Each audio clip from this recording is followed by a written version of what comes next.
درود خداوند بر شما دوستان عزیز. آموزش ورد قسمت اول، البته مقدماتی نه پیشرفته. خب این محیطی که می‌بینیم محیط ورده. شما باید برین از سایت saf98.ir ورد رو نصب کنین و کرک کنین و بشین راحت استفاده کنین. خب عرضم به حضورتون که قسمتی که میخوایم دربارش بپردازیم تب ها هستن. تب هوم، تب اینزرت، درو، دیزاین، لیاوت، ریفرنس، میلینگ، ریویو، ویو and help. خب تو تب هوم چیزای اصلیه. اولین کاری که شما میکنین اگر میخواین فارسی بنویسین بعد راستچین بکنین. خب یعنی که از راست بنویسه. در غیر این صورت این میاد از چپ مینویسه. ما فارسی زبانا که نیاز نداریم از چپ، راست باید بنویسیم. خب عرضم به حضورتون که اینجا میتونین خطی که فونتی که میخواین رو معلوم کنین.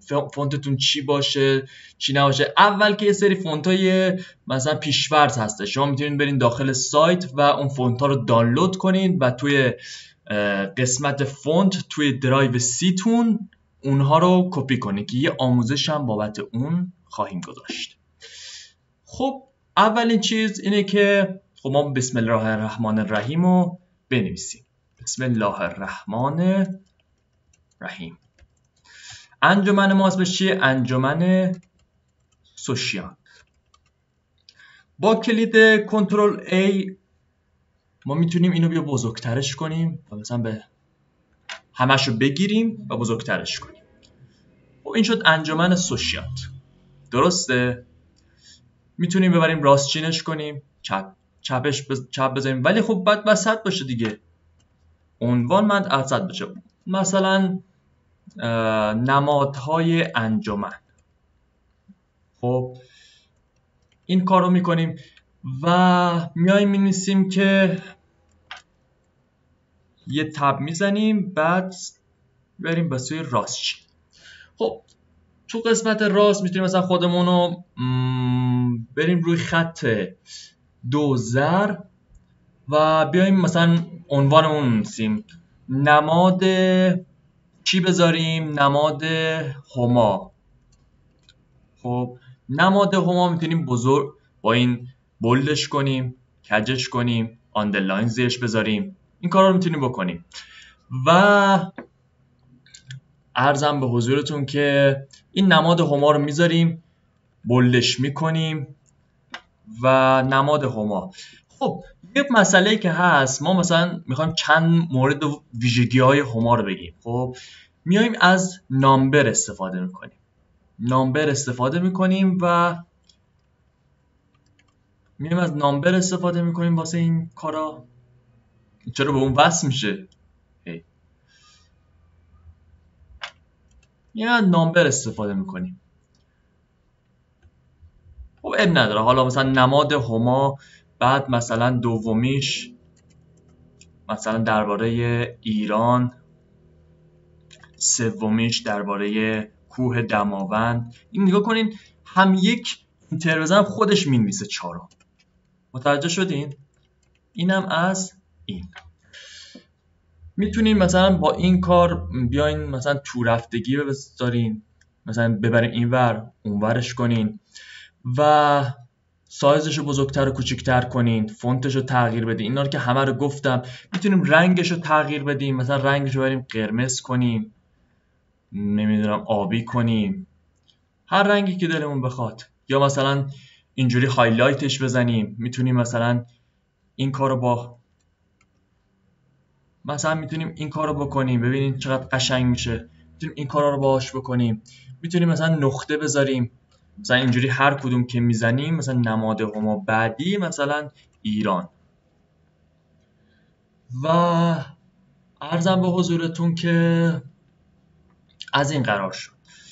حالا اینو حذفش میکنیم،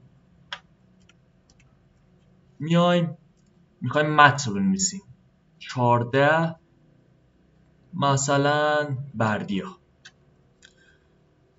سلام دوستان عزیز، ما از طرف انجمن سوشیانت هستیم. خب اینم از این. میایم اینجا ببینین مثلا میتونیم اینو هر رنگی که دلمون میخواست بکنیم دیگه. مثلا چه رنگی دوست دارین؟ خب طبیعتا از سیاه باشه. و اینم از این. خب فکر نکنم دیگه چیزی دیگه باشه. اینا استایل، میتونین استایل بسازین هر جا که دلتون خواست. مثلا استایلا رو انتخاب کنین، میتونین مودیفای کنین خودتون استایل رو بسازین. میتونین از این استایل استفاده کنین، میتونین کوچیکش کنین، میتونین این ور کنین، میتونین مثلا اینجوری قاب براش درست کنین. این استایلایی که مثلا من قبلا خودم درست کردم. خب و میریم تو تب اینزرت. از اینجا میتونین عکس بذارین. مثلا عکس، عرضم به حضورتون که عکس چی بذاریم بچه‌ها؟ خب تب اینزرت مثلا عکس اینو بیایم بذاریم. خب این خیلی بزرگه. خب میتونیم چیکار کنیم؟ میتونیم مثلا بیایم مثلا سایزش رو از اینجا کم کنیم. خب میتونیم هم نه، مثلا بیایم اینجوری بگیریم سایزش رو کوچیک کنیم. ببین این یه سری چیزا هستش، مثلا اینو مثلا انتخاب کنیم یا مثلا اینو انتخاب کنیم. یا کنین میاد این میاد رو عکس وای میسته. اینو انتخاب کنیم، اینو انتخاب کنیم، اینو انتخاب کنیم. هر کدوم از اینا انتخاب کنیم یه کاری واسمون انجام میده. میتونیم استایل واسش تعیین کنیم، مثلا این کارو باهاش بکنیم، این کارو بکنیم و خیلی چیزای دیگه. اینا چیزای مهمی بود که من خدمتتون گفتم. میتونیم از اینجا مشخصش کنیم. چیز خاصی واقعا نداره. شادو میتونیم واسش سایه بندازیم، خیلی قشنگ میکنه کارمونو. و عرضم با حضورتون که یک قسمتی هست به نام پیج بوردر.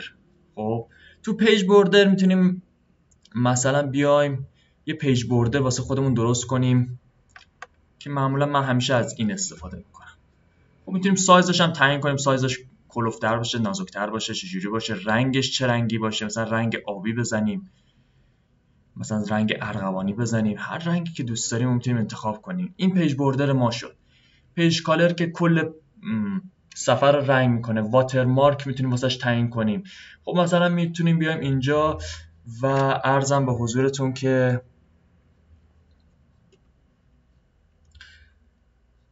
خب میتونیم از اینجا بیایم و انتخاب کنیم. خب میریم قسمت دانلود، میایم اینو مثلا میذاریم به عنوان پیج بوردرمون. میتونیم حتی متن هم بنویسیم. اینجا متن می‌نویسیم، اینجا میتونیم پیکچر بگذاریم. نگاه کنین اینجوری پشت صفحه قرار میگیره.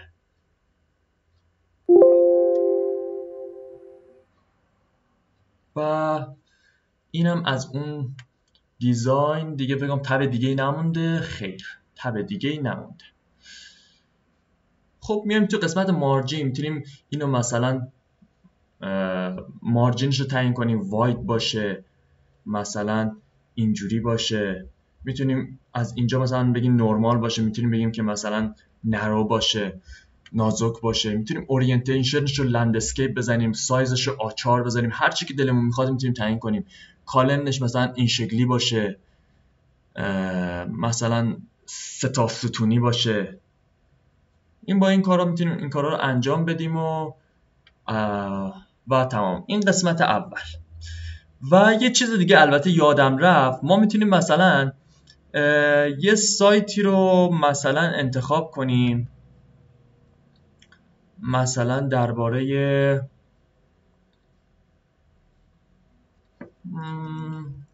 ایران. خب میریم تو سایت ایران، میایم اینجا تو ویکی‌پدیا.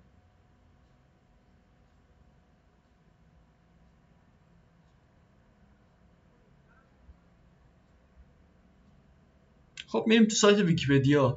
ما مثلا میخوایم یه منبعی مشخص کنیم واسه متنمون. شما اگه اینجا ببینید منبع مثلا دوستان، اگه مثلا یه کلمه هست همین ایران خودمون، خب بعد میخواد بگی که آقا من مطلبمو از این سایت آوردم. خب چه کار میکنی؟ میای اینجا لینک رو میزنی، آدرس رو اینجا کپی میکنی و تمام شد. حالا کنترل کلیک رو که بزنی میریم تو داخل سایت ایران ویکی‌پدیا. اینطوری میتونی منبع بهش بدی. خب میخوای یه نمونه واقعی با هم دیگه اجرا کنیم. خب یه نمونه که اینجا هستش، خب همونطور که اول گفتیم میایم و هنگ کرد. خب میایم و از انجمن سوشیانتو می‌نویسیم. خب و می‌بینیم میاریم رو سایز 24 و عرضم به حضورتون که میایم اینو میزنیم. الان این گنده شد. خب اینا که همشون راستچینن.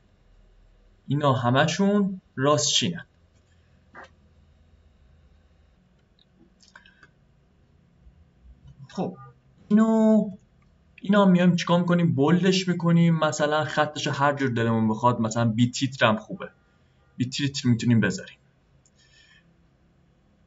میبینین یک توجهی کنین اونایی که اولشون بی داره یه خطای معمولا دارن کنارشون، معمولا واسه یه کارهای اداری و اینایه. خب اینجا مقدمه درباره دماونده، میایم میکشیم، بعد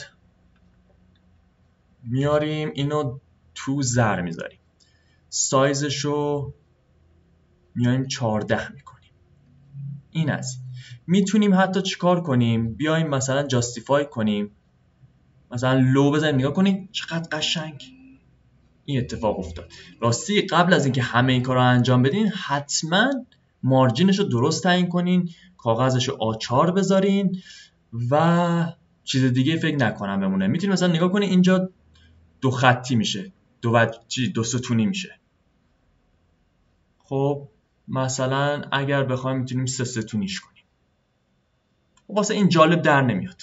اهمیت چند وجهی ریشه در درک عمیق ایرانیان دارد. خب اینجوری خوب نیستش، همین کافیه. اینم از این. خب این جاییه که من درباره کوه دماوند تحقیق کردم. خب میریم مثلا قله دماوند، شماره 1 بعد این باشه، نه منبع شماره 1 اینه. میریم داخلش، فکر کنم آره همینه، گنبد گیتی ای دماوند. خب ما میایم اینجا اینو کپی میکنیم، میایم داخل اینجا. خب منبع 1 کجاست؟ اینجا روش میگیریم. خب بعد میایم لینک رو میزنیم و اینو داخلش قرار میدیم به همین راحتی. الان اگر من اینو بزنم راسته میرم کجا؟ کوه دماوند. دیگه طرف میفهمه که این از کجا آمده، از کدوم سایت اومده. خب بعدا اینا رو انجام میدیم. یه سری مثال ها زدیم.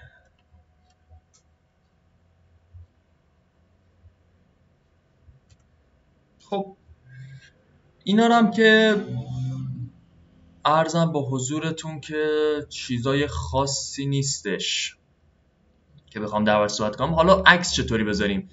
بیایم یک، خب نه که درباره دماونده، خب بیایم عکس پیدا کنیم، بریم تو اینجا بگیم که آقا همین دماوند اینم هست، این عکس هستش. بیایم یه عکس بهتر پیدا کنیم، زشت اون عکسه. دماوند ایمیج،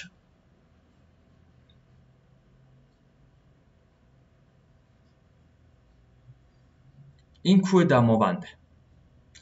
خب بزنیم و ببریم تو چیز اوپن ایمیج فلان که قشنگ واسمون باز بشه صفحش. خب حالا که با کیفیت داده کپی میکنیم ایمیج رو، میاریم کجا؟ میاریم اینجا. دیگه نیاز نیست یه ساعت ذخیره کنیم مسخره بازی اینا. میاریم اینجا میندازیمش.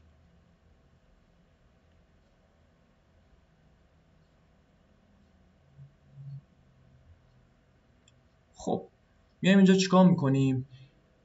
به نظرم این گزینه خیلی خوبه.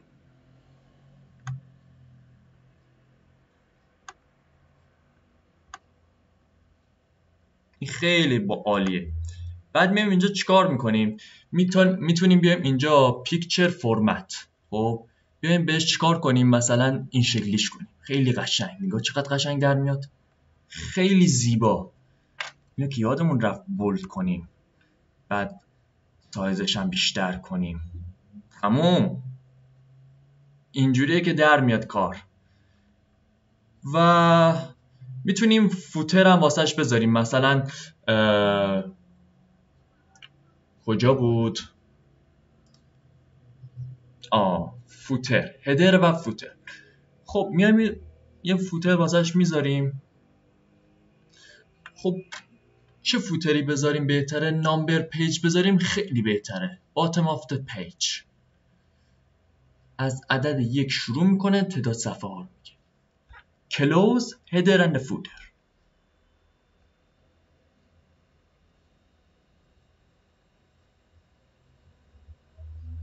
نگاه کنین صفحه 2 صفحه 3 دیگه. این آموزش‌های اولیه بود که دادم. امیدوارم لذت برده باشید. فکر نکنم دیگه کار دیگه‌ای بخوایم با اینا بکنیم. بعد بشینیم اینا رو دسته‌بندی کنیم و کاراشو انجام بدیم. خدا یار و نگهدارتون.